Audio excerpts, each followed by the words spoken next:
राम राम जी, मैं हूं रणदीप दादरी। स्वागत है आपका सबके बोल चैनल पर।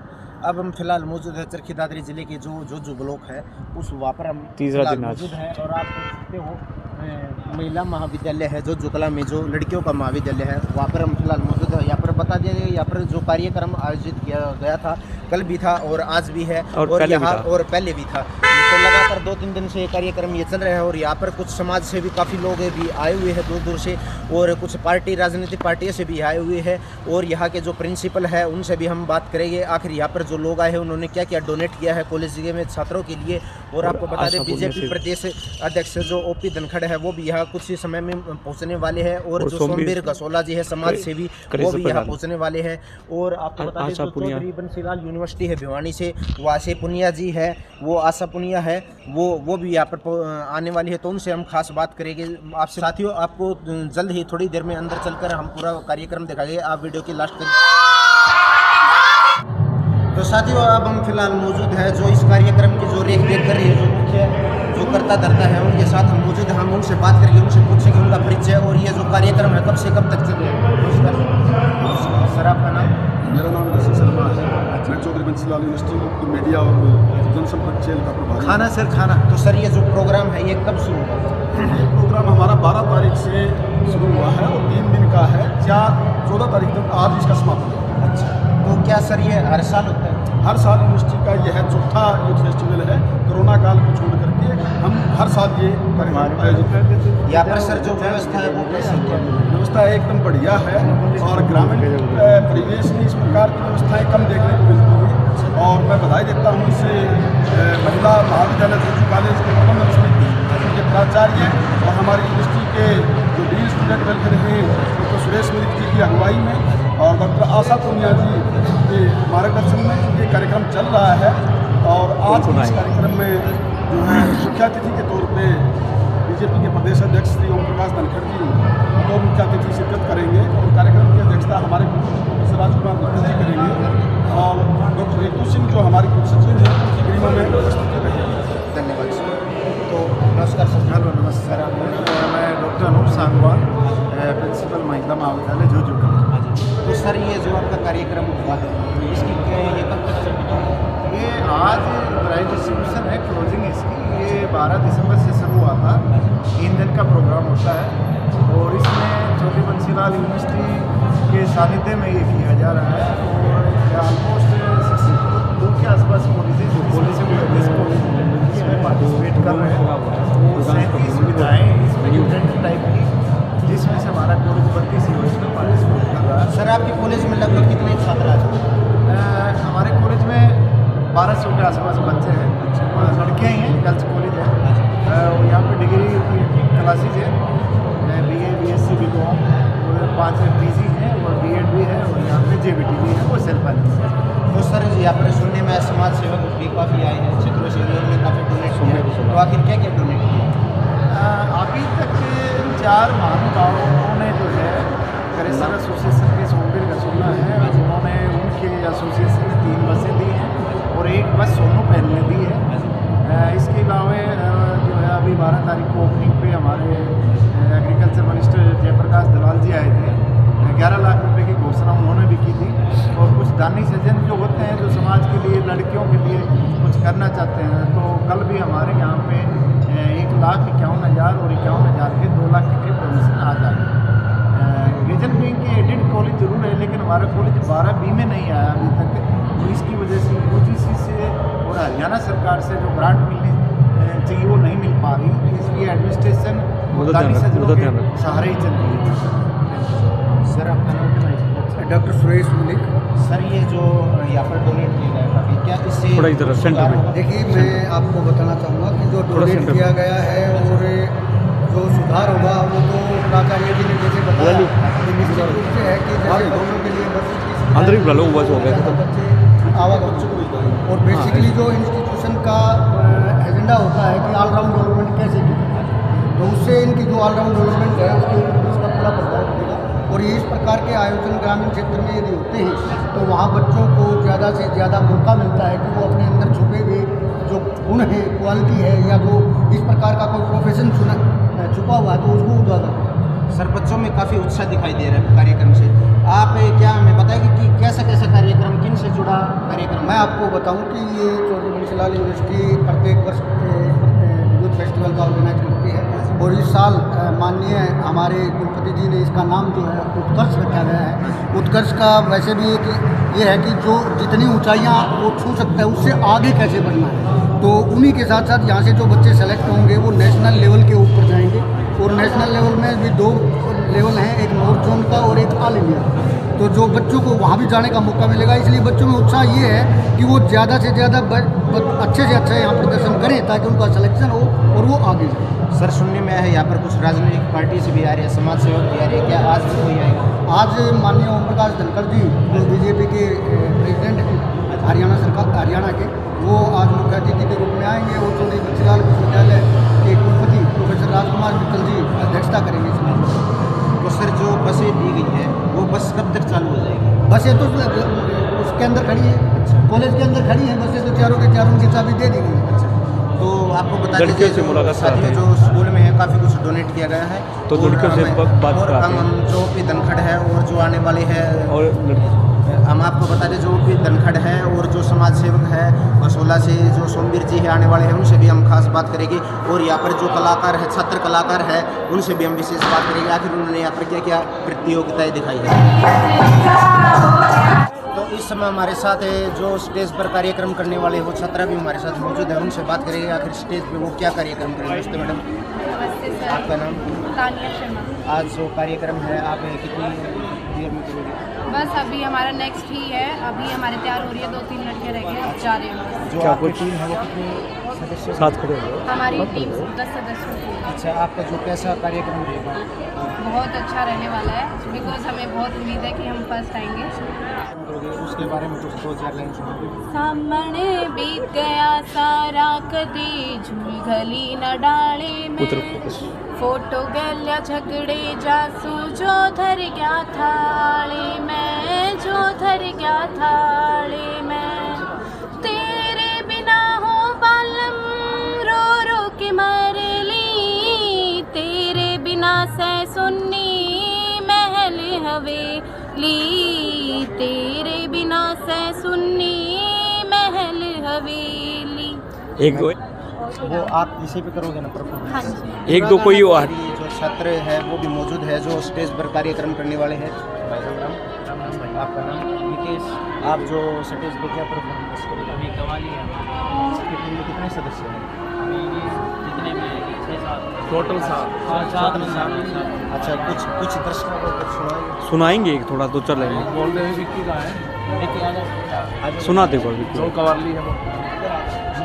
दिल लगाया था दिल लगी के लिए, दिल लगाया था दिल लगी के लिए, बन गया रोग जिंदगी के लिए, दिल लगाया था दिल लगी के लिए। महबूब कोई जाने वफा है तो आप है, वफा है तो आप है तो आप है। दिल ने किसी को मांग लिया है तो आप है, लिया है तो आप है, लिया है तो आप है। हमने तो अपने दिल में किसी को जगह न दी, किसी को जगह न दी, किसी को जगह न दी। हमने तो अपने दिल में किसी को जगह न दी, किसी को जगह न दी, किसी को जगह न दी। चुपके से कोई बैठ गया है तो आप है। एक बार आप इस बार अपना परिचय बताइए। सचिन। आपका? निकेश। आपका? ऊपर भी म्यूजिक टीचर शैलेंद्र से। कैसा लगा आपको? इन्होंने हमें कवाली कराई है। तो आपको बता दिया जाए जो इनके गुरु है हमारे साथ मौजूद है। तो सर जी आपकी जो कवाली है बहुत ही अच्छी है, बहुत ही बेस्ट है। Thank you sir. मैं आशा करता हूँ कि आगे भाई एक चीज़ थैंक यू सर, आपकी दुआएं चाहिए। सचिन भाई हमारा कैसा लग रहा है ये और बताइए। सचिन भाई है, बहुत बेस्ट लग रहा है भाई। सचिन कुछ हटकर और चीज़ बताइए, 2-4 लाइन और हटकर कुछ हो जाए। वही तुम्हारा जो 2-4 लाइन पुराना कोई नया जो होने वाला है उसको ऐड कर। भाई का कुर्ता बड़ी मुश्किल भाई 2-4 लाइन और भाई के कद काठी एक पहलवान की तरह है भाई, कुर्ते काटते नून याद है और भाई, नुसरत फतेह अली खान जी जैसे लग रहे हैं, हमारा नस्ली। भाई है भाई, best of luck. Thank you भाई। तो साथियों, जो और कलाकार साथी है जो स्टेज पर परफॉर्मेंस करेंगे, उनसे भी हम जल्दी में आपकी मुलाकात करेंगे। हमारे साथ और छात्रा भी मौजूद है, छात्र छात्राएं भी मौजूद है, उनसे भी बात करेंगे उन्होंने स्टेज पर क्या क्या करी। भाई नमस्कार, आपका नाम जी? मेरा नाम अपूर्व सिंह है। अच्छा, आपने स्टेज पर क्या करी? मैं यूकेडी की तरफ से पसंद किया मैंने हिंदी प्ले में, संस्कृत प्ले में और हरियाणवी स्किट में। 2-4 लाइन बताओ। तो कुछ लाइन में सुनाओ। हमारा हिंदी प्ले था पिंजर, जो अमृता प्रीतम जी ने लिखा है। पार्टीशन जब हुआ था हमारे देश का, उस वक्त की ये कहानी है। स्टोरी है कि एक मुस्लिम लड़के सरदार की लड़की को उठा ले जाते हैं। फिर जो लड़का उठा के ले जाता है उससे प्यार हो जाता है लड़की से। लड़की के घर वाले उसको त्याग देते हैं और बस यही लव स्टोरी है। और उस वक्त की जो दुखद घटनाएं जो होती हैं दोनों तरफ जो मन में होती है वो दिखाई गई। मैम आपका नाम? हाँ, अनु। आपने क्या परफॉर्मेंस की? मैं इंट्रोड्यूस आई हूँ, बेसिकली मैं 2 इवेंट्स के अंदर थी, हमारी स्किट थी उसके अंदर, और सेकंड वन जो हमारा हिंदी प्ले था उसके अंदर। आपका जो कार्यक्रम हो गया अभी किस तरह? नहीं, हमारे हो चुके जो फर्स्ट डे था इस इवेंट का, उसके अंदर हमारी हरियाणवी स्किट और संस्कृत प्ले हो गए थे, और जो कल का इवेंट था उसके अंदर हमारा हिंदी। आपका रिजल्ट आ गया? हाँ, हमारी स्किट की तो इस समय साथियों हमारे साथ मौजूद है चौधरी बंसीलाल, जो यूनिवर्सिटी है भिवानी से, उसकी वाइस चांसलर, और इनसे हम कुछ विशेष बात करेंगे साथियों इस यूनिवर्सिटी के बारे में भी और उसके बारे में, और जो फिलहाल जो कार्यक्रम चल रहा है उसके बारे में। सर नमस्कार। जी नमस्कार सर, आपका जनता को आपका पूरा परिचय बताइए। मैं प्रोफेसर राजकुमार मित्तल चौधरी बंसीलाल विश्वविद्यालय में 2018 से कुलपति हूँ। मुझे पूरे यहाँ के लोगों का, यहाँ के विद्यार्थियों का, शिक्षकों का और सभी कर्मचारियों का सहयोग के साथ हम आगे चौधरी बंसीलाल विश्वविद्यालय में नए नए प्रयोग कर रहे हैं, जिससे शिक्षा में गुणवत्ता बढ़ रही है और विद्यार्थियों में सकारात्मक दृष्टिकोण भी देखने को मिल रहा है। हमने पिछले कुछ वर्षों से नया कैंपस प्रेमनगर स्थित 131 एकड़ में विकसित किया है, जिसके 2 शैक्षणिक भवन तैयार हो चुके हैं, जिसको एक का उद्घाटन माननीय मुख्यमंत्री के कर कमलों से हुआ था। और अभी विश्वविद्यालय में लगभग 61 कॉलेजेस हैं हमारे एफिलिएटेड, जो कि दादरी और भिवानी से संबंधित हैं, और यहाँ पर 50,000 के करीब विद्यार्थी शिक्षा ग्रहण कर रहे हैं। और हमारा प्रयत्न लगातार यह है कि शिक्षा के माध्यम से इस क्षेत्र का विकास कैसे किया जाए और हम बच्चों के चहुमुखी विकास की तरफ निरंतर अग्रसर हैं। तो सर जी, हम पूछना चाहते हैं, आप खेल जगत में बच्चों के लिए और काफ़ी है, उनके लिए आप क्या क्या करने वाले हैं? खेल जगत में और सांस्कृतिक गतिविधियों में चौधरी बंसीलाल विश्वविद्यालय ने संसाधनों की कमी के होते हुए भी अनेक सफलताएं अर्जित की, और हमारे खिलाड़ी आज चाहे वो कॉमनवेल्थ गेम हो, खेलो इंडिया हो, या और जो इंटर यूनिवर्सिटी गेम्स हैं, उसमें लगातार बेहतर प्रदर्शन कर इस क्षेत्र में अपना नाम दर्ज करा रहे हैं। इससे सर, आपकी जानकारी के लिए बताया, यहाँ पर जो यूनिवर्सिटी में यहाँ पर है, यहाँ पर कोई ऐसी सुविधा है जो आपको लग रही होनी चाहिए जो फिलहाल नहीं यूनिवर्सिटी में नहीं? यहाँ पर हाँ, कॉलेज में। कॉलेज मुझे तो 2-3 बार यहाँ पर इस कॉलेज में आने का अवसर मिला। मुझे यहाँ के जो टीचर्स हैं वो बहुत ही प्रोत्साहित हैं, बड़े मोटिवेटेड हैं और मिलकर काम कर रहे हैं, और ये काम आगे बढ़ रहा है। तो मुझे पूरा विश्वास है कि बिल्डिंग भी मैंने देखी, कुछ एक्सटेंशन हो रही है, और यहाँ पर एक पीछे एक जिला रोजगार सृजन केंद्र की भी यहाँ पर स्थापना हुई, जहाँ पर बच्चों को स्वरोजगार और उद्यमशीलता की ओर प्रेरित किया जाएगा। आज यहाँ पर उत्कर्ष जो युवा महोत्सव है, इसका भी सफल आयोजन किया गया। तो मुझे लगता है इस कॉलेज में बहुत अच्छा पोटेंशियल है, और इन सबको मेरी शुभकामनाएं। सर, आज का जो कार्यक्रम हुआ है उसके बारे में कुछ लोगों को बताएं।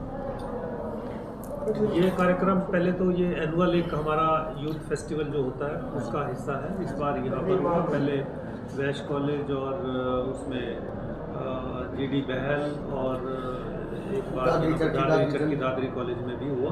तो हमारा प्रयत्न है कि जितने भी हमारे संबंधित कॉलेजेस हैं वहाँ के अलग अलग जगह पर इन सांस्कृतिक कार्यक्रमों का आयोजन कर चारों तरफ बच्चों में एक खेल के प्रति, सांस्कृतिक कार्यक्रमों के प्रति एक रुझान पैदा किया जाए, जो कि जो राष्ट्रीय शिक्षा नीति 2020 है उसका भी एक उद्देश्य है, क्योंकि इससे बच्चों को समाज से जुड़ने का मौका मिलता है और इसमें उनका चहुमुखी विकास भी संभव होता है।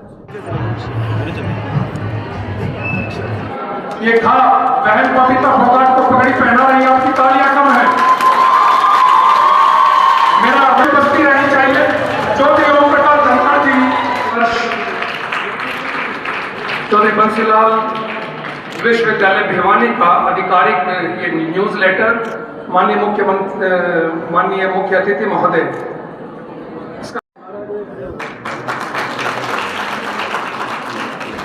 मेरा अनुरोध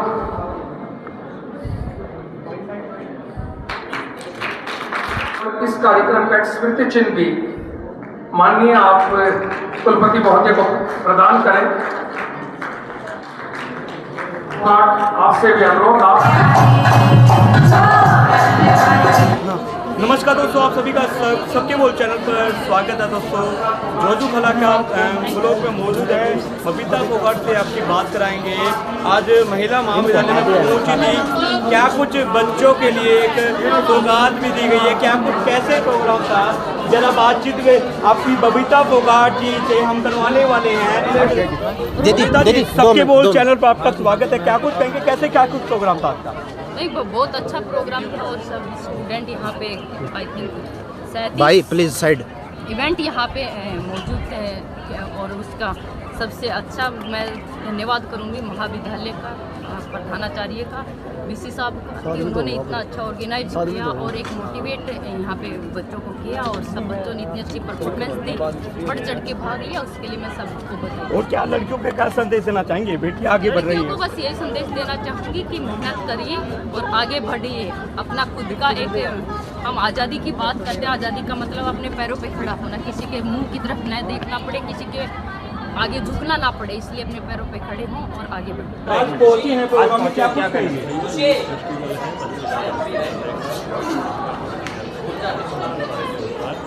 मैं सभी विद्यार्थियों को, सभी छात्र छात्राओं को बधाई देता हूँ, प्रबंध समिति को बधाई देता हूँ, विश्वविद्यालय प्रशासन और महाविद्यालय प्रशासन को बधाई देता हूँ। लेकिन कॉलेज के जो दिन याद है वो यूथ फेस्टिवल के याद है, क्योंकि ये दिन ऐसे होते हैं, कॉलेज का एनुअल फंक्शन हो, कॉलेज का यूथ फेस्टिवल हो, वो हमेशा याद रहता। मैं सरकारी स्कूल में पढ़ा था और वहाँ बहुत सारी कल्चरल एक्टिविटी होती नहीं थी। कॉलेज में आया तो ड्रामेटिक क्लब में ले लिया मेरे को और पहली बार यूथ फेस्टिवल में कलानौर में शामिल हुआ। मुझे नाटक का सूत्रधार बना रखा और जब मुझे बोलने का मौका मिला तो मुझे लगा मंच टूट जाए, धरती फट जाए, कुछ भी हो जाए, मुझे बोलना नहीं पड़े, लेकिन कुछ भी नहीं हुआ, मुझे बोलना पड़ा और आज मैं लाखों लोगों में बोलता हूँ। मुझे अपॉर्चुनिटी और जिस तरह की कल्चरल एक्टिविटीज में उस समय शामिल होते थे या देखते थे, वो गाने इतना ही दिमाग में बजते हैं, छेल गलिया जानी। तो ये एक सुनहरा अवसर है आपके जीवन में और मैं बधाई दूंगा वाइस चांसलर जी को, राजकुमार मित्तल जी को, मैं आपके सुरेश मलिक जी को, आशा पूनिया जी को और उस सारी टीम को जो यूथ फेस्टिवल बार बार ऑर्गेनाइज करा रही है और इस महाविद्यालय को जिसने इसकी तय किया कि इसकी मेजबानी हम करेंगे। नहीं तो एक समय ऐसा था कि यूथ फेस्टिवल से लोग डरने लग गए थे, ऑर्गेनाइज नहीं कराते थे, बहुत सारे कॉलेज हाथ जोड़ देते थे, हम नहीं करा पाएंगे, लेकिन इसकी शानदार मेजबानी हो रही है और मुझे इस बात का भी आनंद है कि सारी की सारी मैनेजमेंट, वो चाहे धर्मवीर जी हों, सूरजभान जी हों, राज सरपंच जी हों, कपूल सांगवान जी हों, अतर सिंह जी हों, यहाँ खड़ी है और इसलिए इस फंक्शन को, इस समारोह को सफलतापूर्वक आयोजित करने के लिए मैं सबको बधाई देता हूँ। मैं बधाई देता हूँ उन सब दर्शकों को। अगर दर्शक नहीं होते, ताली बजाने वाले नहीं होते, कलकारी मारने वाले नहीं होते, सिट्टी मारने वाले नहीं होते, तो क्या मजा आता? जब ये कर रहे थे तो रणबीर जी पीछे देख रहे थे, मगर मारने दो सिट्टी, या उम्र है फिर सिट्टी नहीं लागती, फिर तो कान्ना में सिट्टी बचे। ये आनंद का उत्सव है, आनंद का पर्व है, इसकी एक उम्र है, इसका एक मौका है, इसका मजा जीवन में हम ले सकते हैं, क्योंकि जिंदगी के यादगार दिन बनते हैं और उससे तो आप जी रहे हो। मुझे भी इस मौके पर आपके बीच में सहभागी होने का मौका मिला। मेरे साथ इस समय मेरे जिला अध्यक्ष नरेंद्र परमार जी, हमारी पार्टी की नेता भी और खेलों की आइकॉन बबीता फोगाट भी, भाई तीनों जी भी, बलवान सांगवान जी, रामकिशन जी, सब जो प्रमुख लोग हाजिर हैं, उन सबकी उपस्थिति से कार्यक्रम और गरिमा में हो रहा है। मुझे आनंद है कि जितने भी लोगों ने अपनी बात कही, मेरे से पूर्व आपको प्रेरित करने के लिए कही, लेकिन मैं थोड़ी बबीता की बात से अलग बात कहूँगा, थोड़ी उनकी बात से दिखाऊंगा थोड़ी बात को, थोड़ी असहमति जताते हुए। देखिए, एक जमाना था जब पैसे, हम कॉलेज में इसलिए आते हैं, 3 बातों के लिए आते हैं। एक, हम आते हैं सोशलाइजेशन के लिए कि हम ऐसे बने जैसा हमारा समाज है। सारी की सारी शिक्षा संस्थाएं सरकारें इसीलिए चलाती है, हमारी आने वाली पीढ़ी सोशलाइज हो, उस सामाजिक सिस्टम को समझे जिस सामाजिक सिस्टम को समझकर हम बने। दूसरा इसलिए है कि उनको जीवन में सफलता प्राप्त हो, वो रोटी पानी कमा के खा सकें, अपने जीवन को अच्छा बिता सकें। एक तीसरी अपेक्षा है कि अपने समाज को, अपने देश को और आगे ले जा सकें, केवल यहीं नहीं रुकना, उससे भी आगे जाएं। एक जमाना था जब पैसा आता था जंगल से चीजें इकट्ठा करने, फिर जमाना बदला, पैसा आने लगा ज्यादा पशुपालन में, और इसलिए उस समय बताया जाता था इस ऋषि के पास इतनी गाय है, नंद बाबा के पास इतनी गाय है, उसके पास इतने पशुधन है। फिर जमाना बदल गया और जिसके पास ज्यादा जमीनें थी उनको संपन्न माना गया। बहुत सारी फिल्में भी बड़े बड़े जमींदारों पर बनी, शादियां भी इस हिसाब से होती थी, इसके पास कितनी जमीन है। और उसके बाद जमाना बदला तो इंडस्ट्री का जमाना आया और लोग नाम लेते थे उद्योगपतियों का, टाटा बिरला डालमिया। आज टाटा बिरला डालमिया का नाम नहीं आता, जमाना बदल गया। जमाना आया मार्केटिंग का और ब्रांड का जमाना आ गया। आजकल कौन बनाता है मालूम नहीं, केवल ये मालूम है कि ये ब्रांड चलता है। ये प्यूमा कोई पहने में देख रहा था, घूम रहा था, या उठाए घूम रहा था अभी, कोई एडिडास का है, कोई रिबॉक का है, कोई खाने पीने में भी बहुत सारे ऐसे ब्रांड हैं। ब्रांडिंग का जमाना आया और उसमें से पैसा आने लग गया। उसके बाद पैसा बढ़ा सर्विस सेक्टर में, और सबसे ज्यादा आमदनी, खेती की आमदनी कम हो गई, इंडस्ट्री की आमदनी कम हो गई और देश के आधे बजट का पैसा सर्विस सेक्टर से आने लग गया। लेकिन आज का जमाना नया जमाना है, स्टार्टअप का है। कल ही एक कार्यक्रम में मैं था दिल्ली में, लीला 5 स्टार होटल है चाणक्यपुरी में, उसमें एक कार्यक्रम में गया था। एक हरियाणा का ही लड़का कर रहा था, कोई बड़ी उम्र भी नहीं है, नौजवान है। उस कार्यक्रम के बाद जब मैं वापस आ गया तो शाम को मैंने उसको फोन लगाया। मैंने कहा आपके कार्यक्रम में मैं आया था, कार्यक्रम अच्छा था, मेरा भाषण ठीक रहा? उसने कहा हाँ बहुत अच्छा रहा, और मैंने 26 करोड़ रुपए स्टार्टअप का कार्यक्रम था, इस कार्यक्रम से इकट्ठे कर लिए हैं। उम्र ज्यादा नहीं है, 40 से कम है। तो इसलिए स्टार्टअप क्या है कि हमेशा नया सोचना और नए को इंप्लीमेंट करना, केवल सोचना नहीं, उससे सोसाइटी को क्या फायदा होगा उस पर आगे बढ़ना। जब हम कॉलेज में पढ़ते थे तो स्टार्टअप का युग नहीं था, लेकिन आज जब आप कॉलेज में पढ़ रहे हो तो स्टार्टअप का युग है। आप फेसबुक देखते हो, आप व्हाट्सएप देखते हो, 250 करोड़ लोग फेसबुक से जुड़े हुए, 200 करोड़ लोग व्हाट्सएप से जुड़े हुए। इसका मालिक एक ही है, जुकरबर्ग, मार्क जुकरबर्ग, जिसकी आमदनी है 65 लाख करोड़ एक साल में, 65 लाख करोड़। और भारत का बजट पिछला था 37.5 लाख करोड़। कुल भारत का बजट था 37.5 लाख करोड़ और उस अकेले आमदनी के, आप व्यक्ति की आमदनी है 65 लाख करोड़। और वो कोई भी विचार 250 करोड़ लोगों को एक साथ फेंक सकता है, एक साथ उन तक पहुंचा सकता है। एलन मास्क ने इसलिए ट्विटर खरीदा है कि दुनिया भर में किसी को विचार को पहुंचाना हो तो एक साथ मैं पहुंचा सकूं, किसी राय को बनाना हो तो मैं बना सकूं, किसी की राय बदलनी हो तो बदल सकूं। ये बदलता हुआ जमाना है, ये डाटाबेस जमाना है।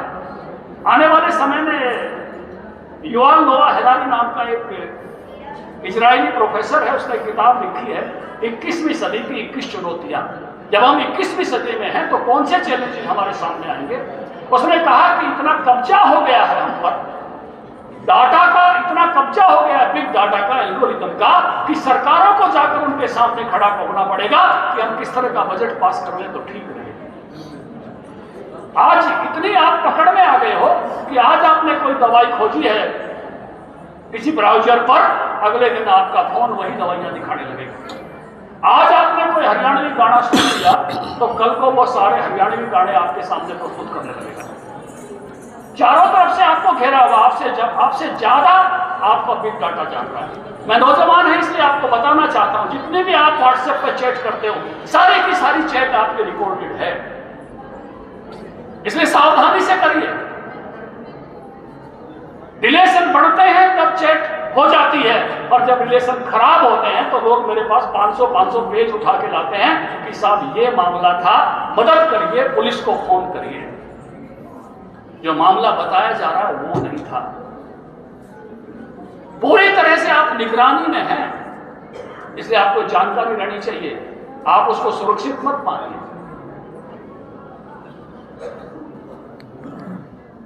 इसलिए इस बदलते हुए जमाने के साथ आपको चीजों को समझना पड़ेगा, आगे की यात्रा करनी पड़ेगी, यही की यात्रा से काम नहीं चल सकता। और इसलिए सरकार ने स्टार्टअप को बहुत बढ़ावा देना शुरू किया, ऐसे स्किल्स को बढ़ावा देना शुरू किया है। मैं पूछ रहा था वाइस चांसलर साहब से कि सोशल मीडिया से संबंधित कुछ कोर्स शुरू कीजिए, कि इस रास्ते पर हम कैसे बढ़ सकते हैं, हम उनसे आगे कैसे जा सकते हैं। स्टार्टअप को लेकर कुछ कोर्सेज शुरू कीजिए। केवल वहीं तक के क्लासेज के उस परंपरागत सिस्टम तक सोचने से हम बहुत आगे नहीं जा पाएंगे। दुनिया के सोचने से आगे जाना पड़ेगा, जब हम उस रास्ते पर जा सकते हैं। आज हमको संयोग से ऐसा नेतृत्व मिला है जो पूरी दुनिया में हमारी पहचान बनाता है, वैसा सोचने के लिए हमको विवश भी करता है, मजबूर भी करता है कि हमको सोचना चाहिए, और हम कर पा रहे हैं। पूरी दुनिया का G20 का अभी यहाँ होने वाला है, भारत में 56 शहरों में उसके कार्यक्रम होंगे। आपके विश्वविद्यालय में भी G20 की आप एक वर्कशॉप कीजिए, मॉक कीजिए। असली नहीं हो सकती तो आपके विद्यार्थी सब जगह से नहीं मिलेंगे तो वहां की कीजिए, नहीं तो प्रोफेसर बुलाइए।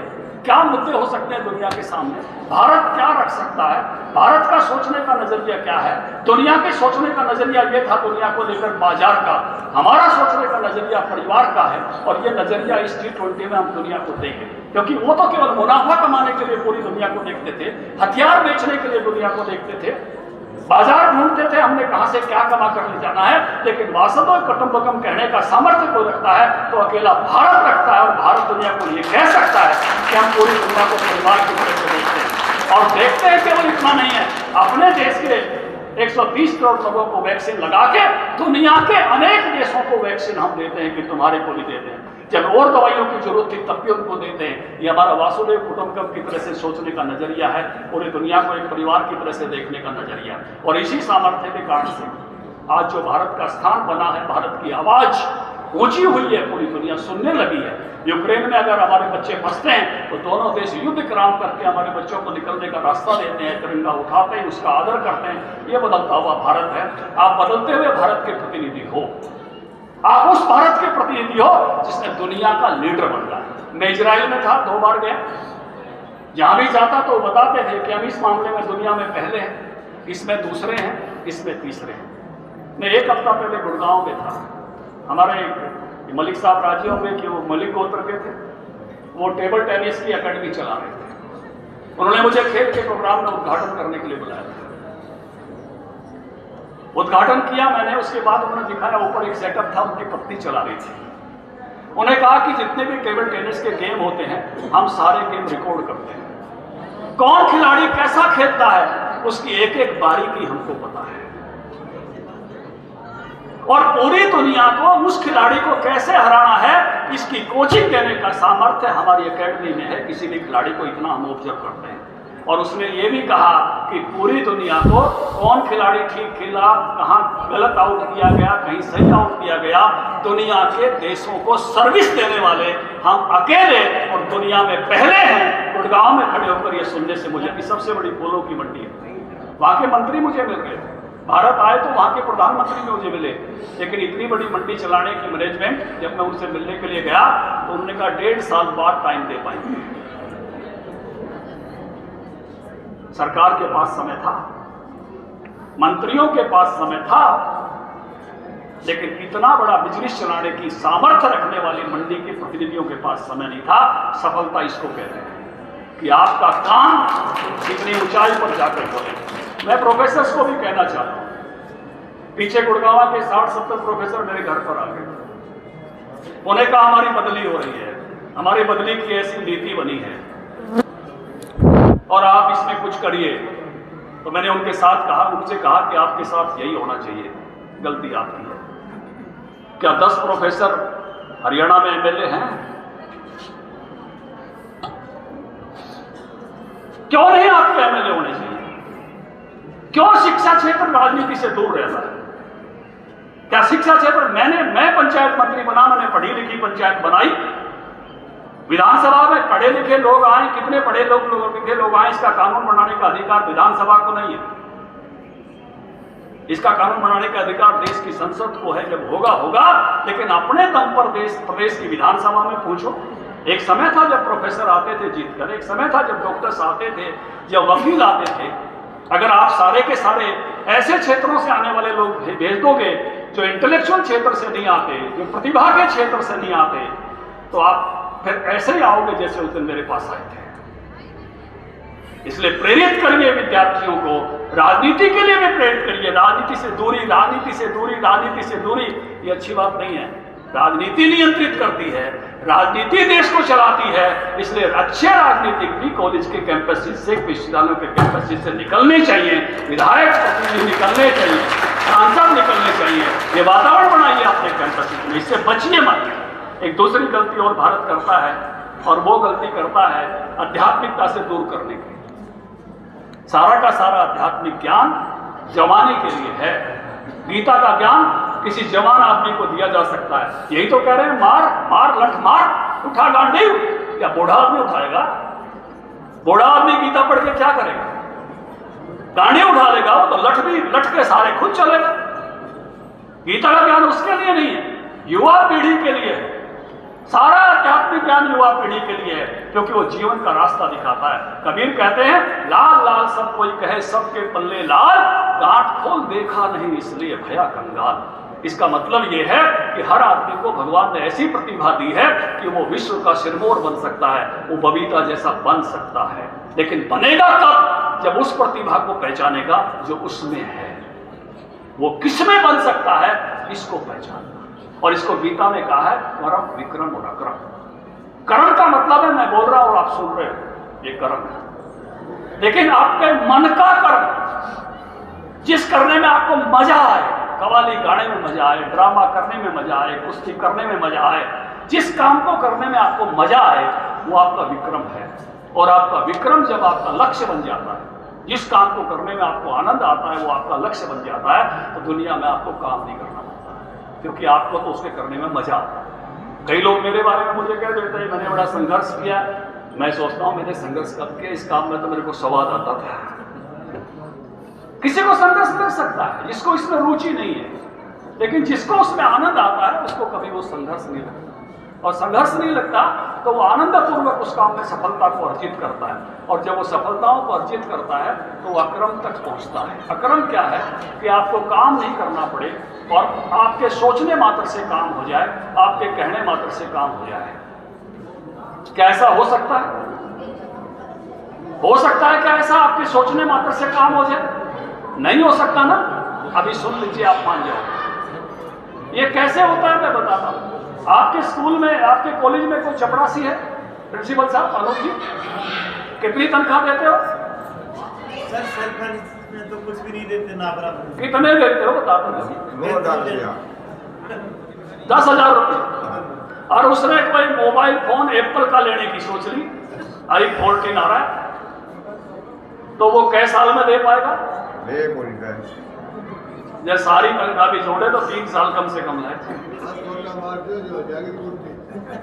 वही बता रहा हूं। और आपके यहाँ जो लेक्चरर हैं उनको कितनी तनख्वाह देते हैं?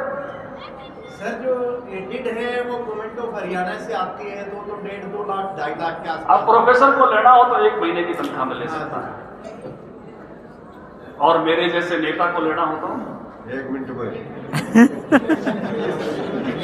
लोग कहेंगे साहब नया आया है, कौन से कलर का ठीक रहेगा, ब्लैक ले आऊं कि व्हाइट ले आऊं? अब कर्म एक ही है। एक आदमी को 3 साल लगते हैं, एक आदमी को 1 महीना लगता है, एक व्यक्ति को 1 मिनट लगता है। दैट इज कॉल्ड अक्रम। सने सने करके आप उस स्थान पर पहुंचते हो जहां आपके कहने मात्र से काम हो जाता है, आपके सोचने मात्र से काम हो जाता है। ये आपकी यात्रा है, ये गीता में बताई गई। अगर जमाने में गीता नहीं पढ़ोगे तो इस यात्रा को कैसे करोगे? इसलिए धर्म से विमुख रहकर भी ये जो पढ़ाई है, हमारे अध्यात्म से विमुख रहकर जो पढ़ाई है, ये हमको कहीं नहीं पहुंचा सकती। और इस बात को भी समझना पड़ेगा कि भारत की जो सोच है, ऐसी सोच दुनिया में कहीं भी नहीं है। केवल मेरा ऋषि ये कहता है, भारत का ऋषि ये कहता है, किसी भी रास्ते से आओ तुम मेरे तक आते हो। दुनिया में ये कहते हैं इस किताब को पढ़ो, चाहे वह 1,500 साल पुरानी है, चाहे 2,500 साल पुरानी है, लेकिन मेरा ऋषि कहता है नेति नेति चरे बेती। मैंने जो ज्ञान था वो बता दिया, कोई किताब आखिरी नहीं है। आत्म दीपो भवे, अपनी आत्मा के प्रकाश में आगे बढ़ो, ये मेरा ऋषि कहता है। किसी किताब में ज्ञान अंतिम नहीं है, जितना था हमने दे दिया, उससे आगे बढ़ो। ये भारतीय मनीषा है, ये भारत का चिंतन है, ये थॉट ऑफ इंडिया है। यही दुनिया को पहुंचाने की जरूरत है कि कैसे हम औरों से अलग हैं। मेरा ऋषि या मेरा धर्म ये कहता है, मेरे यहाँ का ज्ञान ये कहता है। भगवान से 1000 सवाल पूछ सकते हो, बाकियों पर आप सवाल नहीं उठा सकते। सवाल उठाते ही क्या घटनाएं होती हैं वो देश और दुनिया में हम देखते हैं, लेकिन यहाँ सवाल उठाने का हक है, और सीधा भगवान से भी है। एक बार नहीं, कितने बार अर्जुन पूछता है कि मुझे तो नहीं समझ में आया, फिर से बताओ। मैं नहीं समझ सकता, मुझे नहीं समझता ज्ञान योग, मैं नहीं समझता कर्म योग, मैं नहीं समझता सांख्य योग। ये योग क्या है, ये समझाने की बात क्या है, बड़ी साधारण है। मेरे कहने से आपको समझ में आ गया, ये ज्ञान योग है। अगर करके दिखाने से समझ में आया तो कर्म योग है। किसी के प्रति आप